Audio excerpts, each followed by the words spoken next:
बिस्मिल्लाहिर्रहमानिर्रहीम। अस्सलाम वालेकुम।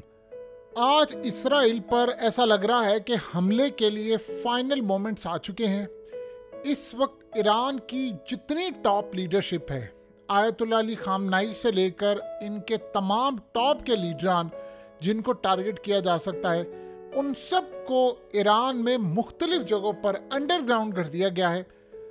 देखिए, जब भी कोई मामला काफ़ी हद तक ख़राब होता है या कोई स्ट्राइक का मामला होता है तो तब ये सूरत हाल आती है। आपको याद होगा कि तकरीबन आज से यानी जब 31 जुलाई को इन्होंने हमला किया था, उसके बाद से लेकर नेतन्याहू को अगले 7 से 8 दिन तक तकरीबन इन्होंने बंकर्स में रखा है। और स्टिल गालिबन इस वक्त भी सूरत हाल ये है कि कमांड एंड कंट्रोल और जितनी मीटिंग्स हो रही हैं इनकी सब अंडरग्राउंड हो रही हैं। लेकिन जाहिर सी बात है, ईरान के अंदर सिक्योरिटी बढ़ाई गई थी, बहुत सारी चीज़ें आपको पता है की गई थी। अब इन्होंने अपनी सारी की सारी टॉप की जितनी लीडरशिप है सबको अंडरग्राउंड कर दिया है। और अंडरग्राउंड का बड़ा क्लियर सा मतलब है कि इस वक्त गालिबन ईरान कोई एक्टिविटी करने वाला है। और आपको ये बात अच्छी तरह पता होगी कि कल जो रूस ने रात 1 बजे से लेकर सुबह 7 बजे तक 16 अगस्त तक उन्होंने नोटिफिकेशन जारी किया है कि कोई जहाज़ हमारा इजराइल की एयर स्पेस में दाखिल नहीं होगा। उसका बड़ा क्लियर सा मतलब है कि ईरान कोई कार्रवाई करने के लिए जा रहा है। आज आपको पता है कि इनके जर्नैलों और प्रेसिडेंट के दरमियान काफ़ी खिटपिट रही थी। यानी उस वक्त जो ईरान के जर्नैल हैं वो ये चाह रहे हैं कि हम इजराइल के शहरों पर बमबारी करें, इनके शहर उड़ाएं, ये बाज नहीं आने वाले। ईरान के प्रेसिडेंट उससे इख्तलाफ कर रहे हैं, वो कह रहे हैं कि हम इनकी सीक्रेट बेसिस उड़ा दें, इनकी मुख्तलिफ जगहों पर जहाँ जहाँ बेसिस है हमारे पास इंफॉर्मेशन है, हम उसको उड़ा दें। सो इस सारी सूरत हाल में ये पूरे रीजन के अंदर एक वर्ल्ड वाइड जो एक बड़ी लड़ाई होने जा रही है वो ख़त्म हो जाएगी। अब आप ये सोचें कि आज इसराइल ने जो हमला किया है वो तारीख का बदतरीन हमला था। जितनी भी जंग छिड़ी है उसमें जितने हमले हुए हैं, जो आज हमला इन्होंने गजा में किया है, उसके बाद आज आप देखिए आपकी स्क्रीन पर मनाजिर चल रहे हैं। ये लिबनान ने ड्रोन से हमला किया है और इस हमले में गालिबन ये नॉर्थ की साइड पर है इजराइल के, और इस हमले में इनका बहुत ज़्यादा इस वक्त नुकसान हुआ है। और गालिबन हुआ ये था कि जैसे ही यानी आप अंदाज़ा करें कि इस वक्त हमला हुआ, उस हमले के फौरी बाद ऐसी सूरत हाल पैदा हुई, यानी सायरन बजना शुरू हो गए। पहले इनके सायरन नहीं बजे, यानी वो सायरन इनके ऑफ थे। गालिबन ऐसा लग रहा है कि ड्रोन जो आकर उन्होंने हमला किया है ये डिटेक्ट नहीं कर पाए। लेकिन उसके बाद जब हमला हुआ है और उसके बाद सायरन बजना शुरू हुए हैं तो लोगों ने नॉर्थ की साइड पर गालिबन उनको लगा है कि हमला हो गया है।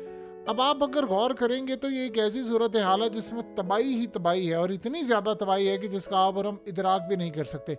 यानी इस हमले के बाद की सूरत हाल इतनी ज़्यादा ख़राब हो गई है कि उस वक्त पूरे इजराइल में इस वक्त ये बात चल रही है कि लगता है हमला हो गया है। और गालिबन इजराइल की जो फोर्सेस हैं वो भी तैयार थी। देखिए, सबसे बड़ा इजराइल को झटका ये लगा है कि इस वक्त एक तो उनको पता नहीं है हमला इन्होंने कब करना है, जो अब सूरत हाल आ रही है। देखिए, इस तरह की जो क्लूज होते हैं, इस सम टाइम ऐसा होता है कि आपने दुश्मन को बेवकूफ़ बनाने के लिए भी छोड़ने थे। जैसे मिसाल के तौर पर रूस ने इजराइल को कुछ इन्फॉर्म नहीं किया इन्होंने, बल्कि आपको पता है कि रूस के ताल्लुकात बड़े अच्छे रहे हैं। माजी के अंदर तो खैर बहुत ही अच्छे थे, अब उनके ताल्लुकात ख़राब है। लेकिन फिर भी इन्होंने जो इंटेलिजेंस का तबादला होता है इनसे पूछा है कि आपकी क्या इन्फॉर्मेशन है ईरान के हमले के बारे में, तो उन्होंने आगे से बड़ा क्लियरली कहा है कि हमें किसी के हम इंटरनल मैटर्स में नहीं बोलते, ये ईरान का और आपका ज़ाती मसला है। हम ये ज़रूर चाहते हैं कि रीजन में जंग ना फैले, उसके लिए हम किरदार अदा करें। ये बड़ा आपने ना एक सीधा सा सॉफ्ट सा मैसेज देना होता है अगले बंदे को, ये कहने के लिए कि भाई हमें नहीं पता या हमें पता, हम बताना नहीं चाहते। और उसके बाद फौरी तौर पर इन्होंने ये काम किया है कि 1 बजे से लेकर 7 बजे तक अपना नोटिफिकेशन जारी किया। तो इजराइल को लग रहा है कि यार ये कुछ गड़बड़ कर रहे हैं, ये मुझे पागल बनाने के लिए पूरी कोशिश करें। सो एक तो सूरत हाल इस वक्त इजराइल की ये हो गई। दूसरी, इस वक्त आप अंदाज़ा कर लें जो एक्टिविटी हो रही है वो रूस की फ़ौजें ईरान में मौजूद हैं। और वो क्यों मौजूद हैं ये आपको आने वाले वक्त में पता चलेगा। तो डिस्कशन उनकी चल रही है मिसाइलों के हवाले से, और वो ट्रेनिंग भी ले रहे हैं उनके जो कमांडर्स हैं। गालिबन इससे भी ज़्यादा अहम मामला ये हुआ है कि ईरान बाकायदा पूरी तरह अपना डिफेंस सिस्टम, जो छोटे और रेंज के मिसाइल जो उनको पकड़ने के लिए है, S-400 की बात नहीं हो रही, वो तो खैर रूसियों ने लिया, उसका तो मुकाबला कोई है नहीं। लेकिन कुछ ऐसे सिस्टम हैं जो ईरान के बड़े ज़बरदस्त हैं, जो शॉर्ट रेंज के लिए हैं, वो इन्होंने गालिबन रूस को देने का फैसला किया। आपको पता है पुतिन कभी घाटे का सौदा नहीं करता। ये जो इस वक्त लीडरशिप अंदर गई है, अंडरग्राउंड हुई है, इनको पता है कि हमला करने के लिए जा रहे हैं और इनकी हिफाजत के लिए रूस ने S-400 दिया। और ये अजीब सूरत हाल है कि इंटरनेशनल मीडिया पर अमेरिका को आप इतनी दाद दें या जो रिसोर्सेज हैं उनके वो इंफॉर्मेशन निकाल कर लेकर आ रहे हैं कि इन लोगों के दरमियान लड़ाई है, वो कह रहे हैं हमने शहर उड़ाना है, प्रेसिडेंट उनका कह रहे नहीं, और फिर वो कह रहे हैं कि S-400, जो S-400 डिमांड करने वाली सूरत हाल है, ऐसी इंफॉर्मेशन अंदर से ईरान से निकलवाना ये बताता है कि ईरान की अभी भी इंफॉर्मेशन बाहर निकल कर आ रही है। तो जाहिर सी बात है लीडरशिप को उन्होंने अंडरग्राउंड करना था। देखिए अंडरग्राउंड, अगर इस वक्त याद रखिएगा, अंडरग्राउंड अभी तक इनके पास एक्सेस नहीं है। यानी आप ये सोचें हैं कि जो भी सूरत हाल होती है अंडरग्राउंड में, आपको पता है कि हमास के भी अंडरग्राउंड थे, वहाँ पर भी ये नहीं कर पाए थे। इसी तरह ईरान ने जो अंडरग्राउंड अपने सारे ऑपरेशन किए वो भी नहीं चेक कर पाए। यही वजह है कि अमेरिका ने ये बात कही है कि हमें अभी तक जो सैटेलाइट इमेजेस हैं उससे तो कोई क्लू नहीं मिल पा रहा है कि ईरान कब हमला करने के लिए जा रहा है। हाँ, ये क्लू हमें ज़रूर मिल रहा है कि ईरान अंडरग्राउंड मोबिलाइजेशन अपनी कर रहा है, उन्होंने कोई एक्टिविटी करनी है, उन्होंने कोई कार्रवाई करनी है, लेकिन हमें अभी तक इस सारी सूरत हाल में इदराक नहीं है कि मामला क्या हो सकता है। अब हुआ ये है कि जैसे इस वक्त इन्होंने यानी लिबनान ने ड्रोन्स मारे हैं तो कंटिन्यूसली नॉन स्टॉप इस वक्त इजराइल में सायरन बज रहे हैं नॉर्दर्न साइड पर, और इतनी ज़्यादा आग लगी हुई है, इतनी ज़्यादा आग लगी है कि अगर हम इसको ये भी कंसीडर कर लें, वैसे तो ये है नहीं लेकिन कंसीडर कर लें कि लिबनान ने हमला कर दिया है तो वो भी शायद गलत ना होगा। यानी बड़ा हमला, अभी तो उन्होंने बड़ा हमला करना, वो तो चूंकि इनके साथ ही करना है।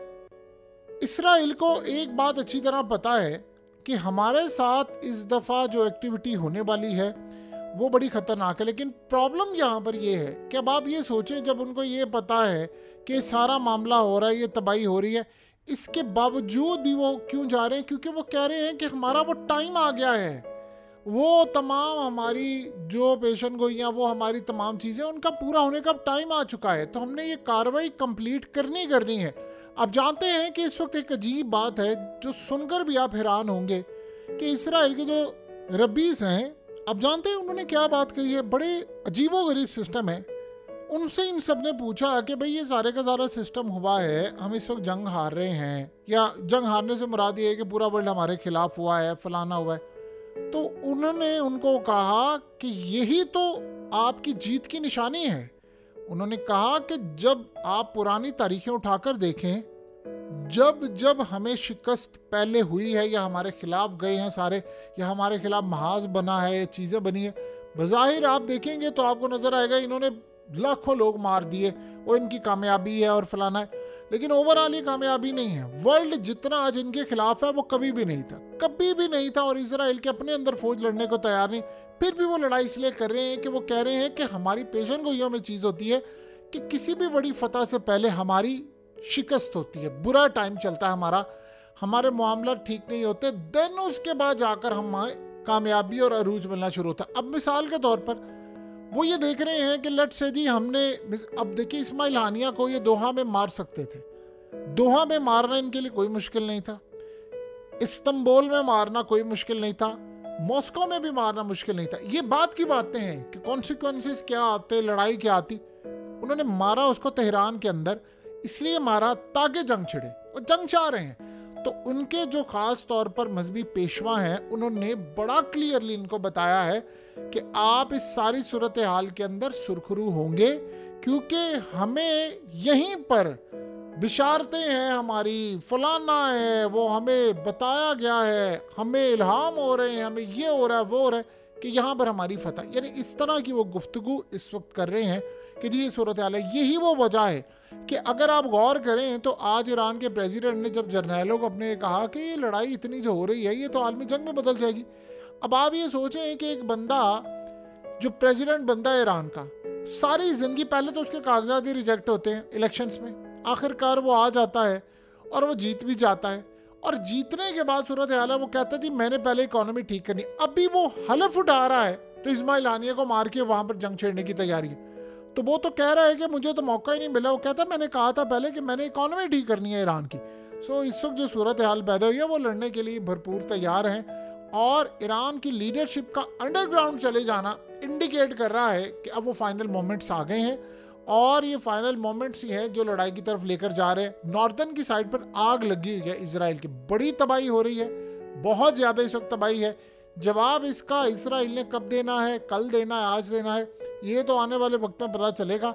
लेकिन ये सूरत हाल एक तय हो रही है कि नॉर्दर्न की साइड के ऊपर इन्होंने जो हालिया कहा था कि तमाम लोगों को हम निकाल कर, हमारे पास जगह नहीं है, हम इनको टेंटों में रखेंगे जिसको गवर्नमेंट सपोर्ट करेगी। तो ये सूरत हाल इस वक्त इजराइल की जो पैदा हुई है वो काफ़ी हद तक इस वक्त ख़राब है।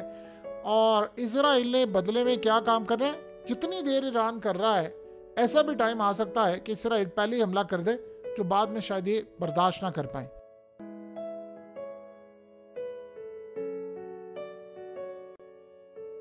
हकीकत टीवी को सब्सक्राइब करना मत भूलें, वीडियो को लाइक करें, शेयर करें और कमेंट सेक्शन में अपनी राय का इजहार ज़रूर करें।